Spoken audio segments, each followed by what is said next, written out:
तमिळनाडू आणि कर्नाटकपेक्षा महाराष्ट्रातील शेतकऱ्यांना जास्त मदत दिली, उपमुख्यमंत्री एकनाथ शिंदे यांची पत्रकार परिषदेत माहिती।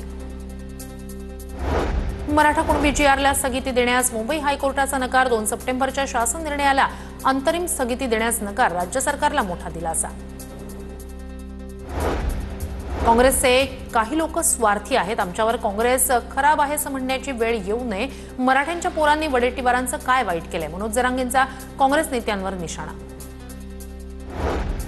आम्ही कोणत्याही ओबीसी नेत्याला संपू देणार नाही, बबनराव तायवाडे यांचं वक्तव्य काहीही वक्तव्य करून लक्ष केंद्रित करण्याचा जरांगेंचा स्वभाव, तायवाडेंची टीका। नागपुरात राष्ट्रीय ओबीसी महासंघाची जिल्हा कार्यकारिणी बरखास्त, बबनराव तायवाडे यांच्या सूचनेनुसार कार्यकारिणी बरखास्त, संघटनेत पारदर्शकता आणण्यासाठी धोरणात्मक पाऊल उचलल्याचं महासंघाकडून स्पष्ट। सरन्यायाधीशांवर हल्ला करणारा वकील राकेश किशोरची प्रतिक्रिया समोर, जेव्हा धर्म धोक्यात येतो तेव्हा कुणीही शांत बसलं नाही पाहिजे, सरन्यायाधीशांनी पदाची गरिमा ठेवायला पाहिजे, हल्लेखोर वकील राकेश किशोरची प्रतिक्रिया।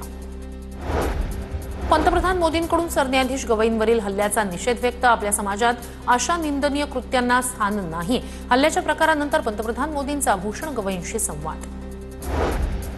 संभाजीनगरमध्ये सरन्यायाधीश भूषण गवई यांच्यावर झालेल्या हल्ल्याविरोधात शरद पवारांच्या राष्ट्रवादीचे आंदोलन, आमदार रोहित पवारांच्या नेतृत्वात मराठवाडा विद्यापीठासमोर आंदोलन, कार्यकर्ते मोठ्या संख्येने सहभागी।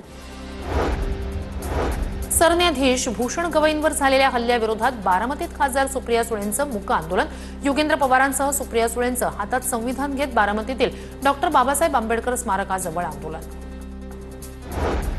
महाराष्ट्रात कोल्ड्रिफ्टचा साठा असल्यास तो गोठवण्याचे राज्य सरकारचे निर्देश, कोल्ड्रिफ्ट या लहान मुलांच्या खोकल्यावरील औषधामुळे बालकांच्या मृत्यू संख्येत वाढ, दरम्यान महाराष्ट्रात औषधाचा पुरवठा झाला नसल्याचं अन्न औषध प्रशासनाचे आयुक्त राजेश नार्वेकर यांच्याकडून स्पष्ट।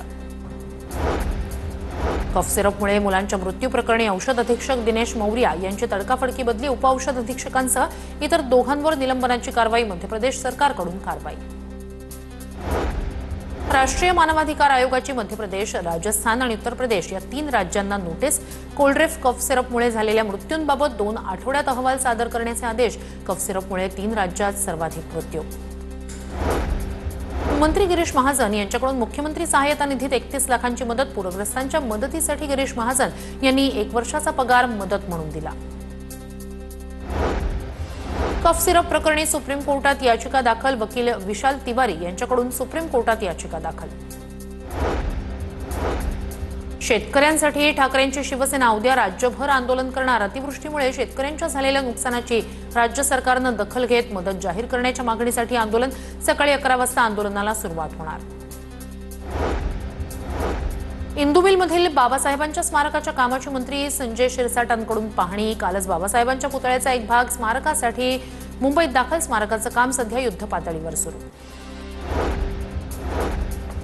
बीडच्या गेवराईत अतिवृष्टीमुळे झालेल्या नुकसानासंदर्भात आमदार विजयसिंह पंडित यांची जिल्हाधिकाऱ्यांसोबत बैठक, मदत देण्यासंदर्भात बैठकीत सविस्तर चर्चा झाल्याची पंडित यांची माहिती।